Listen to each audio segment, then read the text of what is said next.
Well, I definitely want to ask you because I'm sure a lot of the internet is wondering as well. So where did the slice guy come from? So I was like, I'm just gonna post something. I don't care if it sounds good. I just need to do it. But I couldn't get a good rep, so I just started slicing like a ridiculous amount. What is your process for coming up with a solo? I've been drumming for what, like 5 years at that point. So I need to dig out of my arsenal the things that felt good to me. Could you give like your top 3 tips? I would get home from school or baseball practice or whatever, and I'd get on the drum pad. Another one is I would say find your pair of sticks. And then one more. One more.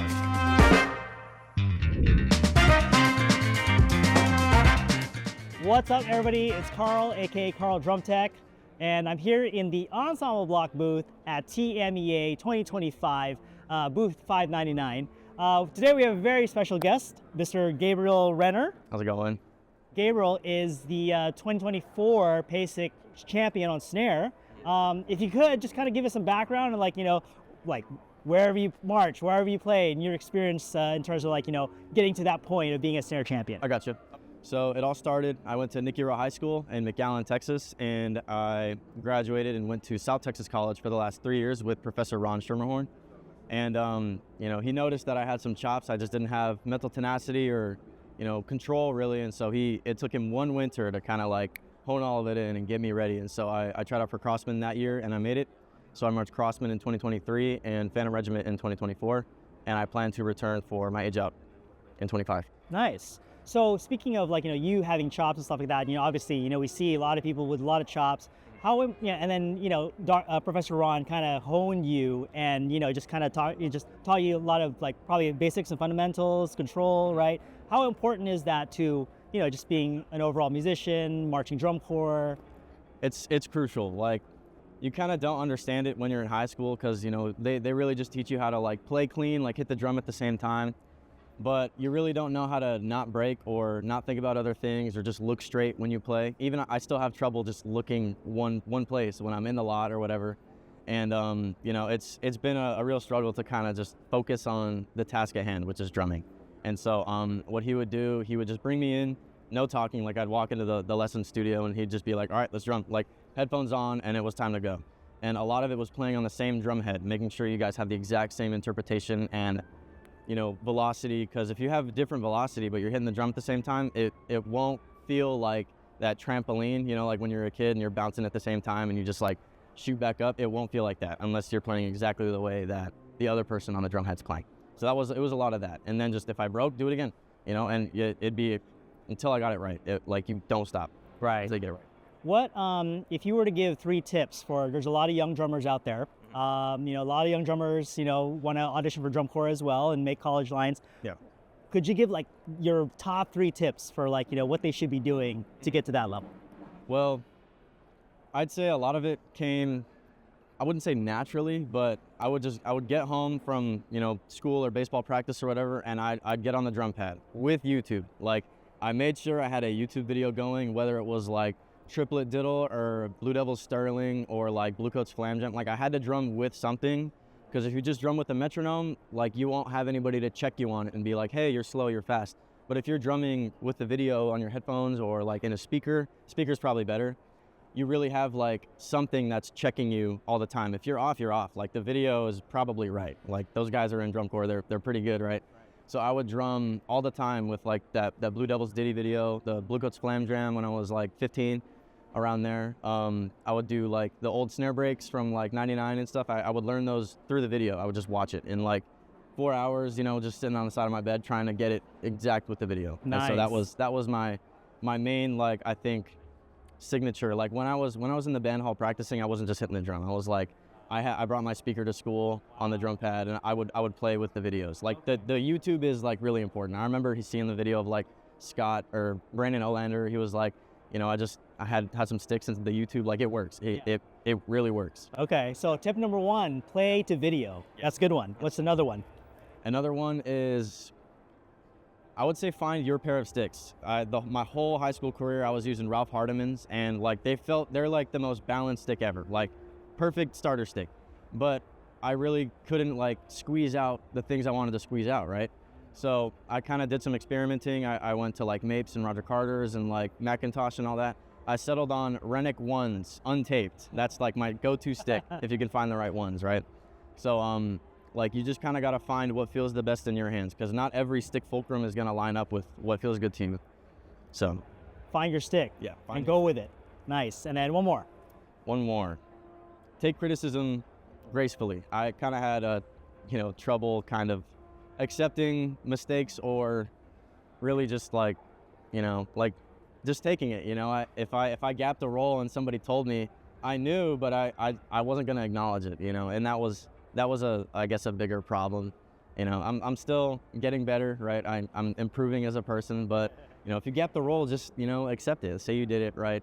Don't try to get over defensive, because I had some trouble with that. And then I guess I started doing the solo stuff as kind of like in spite of like all the people that would say that stuff. But then like it just finished in a better way. Like now it's like, okay, I can just relax and like it's fine. And so I think just like really try to take criticism gracefully, because if you don't, a lot more people are going to just like resent your success, and it'll not feel as good, really.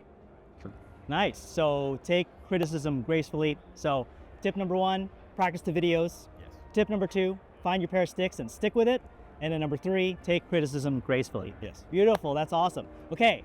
So speaking of, going to the solo thing, right? That genre. Yep. What is your process for coming up with a solo? I'm sure you've done this a few years, right? Yes. Like solos and stuff like that. So what's the process, like? Well, I guess my first year was kind of janky. My professor basically just sat me down and he's like, I think you're ready. And I'm like, for what? And he showed me like kind of the document I had to sign up with. And he's like, this is like the last day to sign up. I've been thinking about it. Like, I think you need to do it. And I'm like, all right, let's do it. It was like September. It was like the day before the deadline. And I'm like, all right, like, let's try it, right? Yeah. And so I went on very first. But that whole time, as soon as I really got into the process, it was like, all right, I've been drumming for like 5 years at that point. So I need to dig out of my arsenal the things that felt good to me. Okay. And I could get consistently, or that I thought were really cool. So you can like find on my YouTube, like the 10/8 isolation lick. That's like from 2021. And I was just like messing around in my office one time and I was just like figuring it out. And so I kind of wrote the solo around that and I named it around it. Right. I remember I watched so much YouTube. So I remember Jeff Osdemore had said at PASIC this year that naming something won't really give you a competitive advantage if you name it right, but I really think it does. Like, okay, if I didn't name my solos like relatively to what they were, or relevantly rather, I just don't think the effect would have been there. And I think it might have like more room for growth or decay like in the solo world, because that's all they're seeing. It's not like 165 guys playing a show and it's like night. It's like you have to make it not boring, because they remembered the title. They're like, oh wait, like he did the thing. He did this is the solo. So I think coming up with a really good name, like 2 minutes, 3 minutes into your material, like you need to figure it out, I guess, kind of pretty quick, and like just write a list of like all the names you want, right? And then once you pick one that like kind of clicks or you really like, then you can kind of write around that to fill in the gaps, and then you have your main themes and all that. So yeah, it was really just digging out of the arsenal, putting things together that I had already drummed before. And then so that was 23, and then 24 was a lot more. It was like more structured. I was like, I'm just gonna go back. Like that was like what I was gonna do. I'm like, I have to.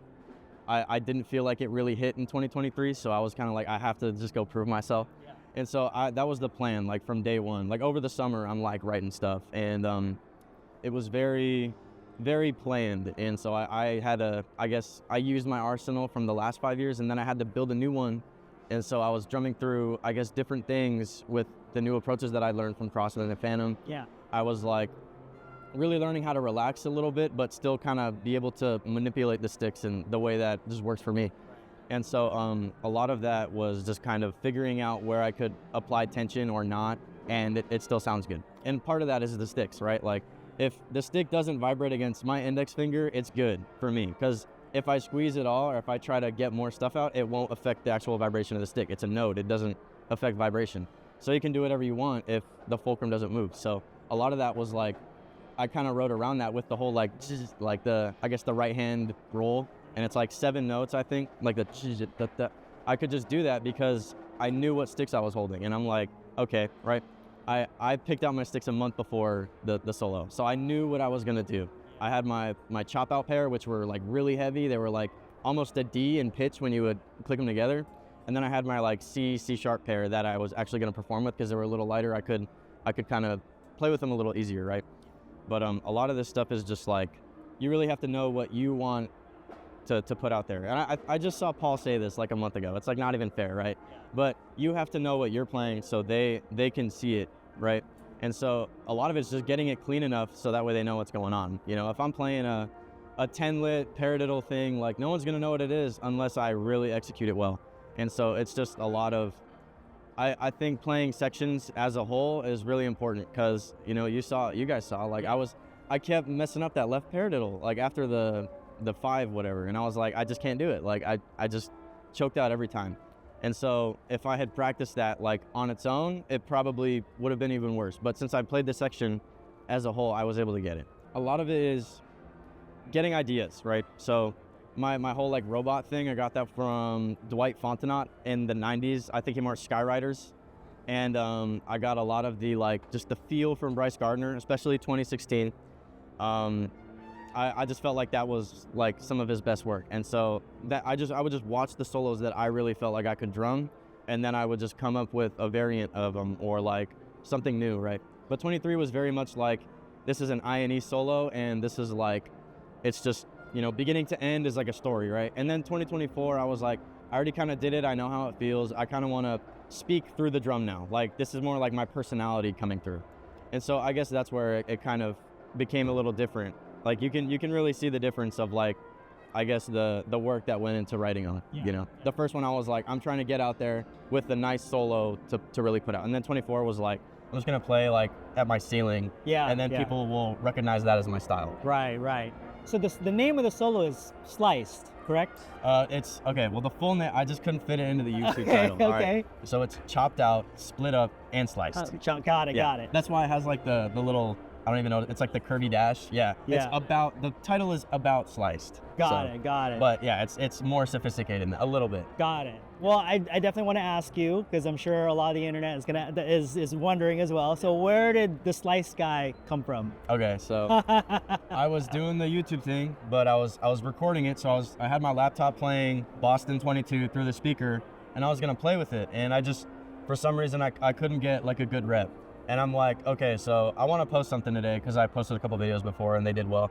So I was like, I'm just gonna post something. I don't care if it sounds good. I just need to do it. But I couldn't get a good rep, so I just started slicing like a ridiculous amount, and just like I got an okay rep. Like I was obviously messing around, but like I just posted it, and like people reacted and they were like, "What is it?" And I guess somebody said "slice guy" or something, and I'm like, okay, like this can be a thing, right? Right. I just posted a couple more videos, and you know, next time I went to PASIC, there were people that were like, "Wait, you're the slice guy." Like, and so it just kind of like, it's not like famous. It's just like you'll have those really niche people that are like, wait, I think I've seen like you in a YouTube video and it has like 5 views, you know? But like things like this, like these conventions is like where you run into those people. I guess it was just kind of, it was silly, you know? It really did kind of showcase like the person I want to be. I just want to be like a goofy guy. And so I'm like, I'm just going to mess around when I drum. And a lot of people don't like that, but a lot of people also do. Right. I'll stick with it, right? It's funny. I think it's funny. It is funny. Yeah. So yeah, absolutely. Well, thank you so much for stopping by in our booth. Thank you for playing that solo for us. Yeah, of course. It's there, it's documented, and a lot of people, it's there for people to enjoy and check out. But we also have recordings of you playing it at PASIC, so you know that'll be coming out soon as well. Sweet. So, all right. Well, thank you again. It was a pleasure. Thank you so much. And check out. Do you have any like socials that you want people to check out? My YouTube, Gabriel Renner. There's my Instagram, g.renner56. It's really good. Cool. That's all I got. We'll put it in the description below. Sweet. All right. Thanks, everybody. We'll see you next time. Signing out.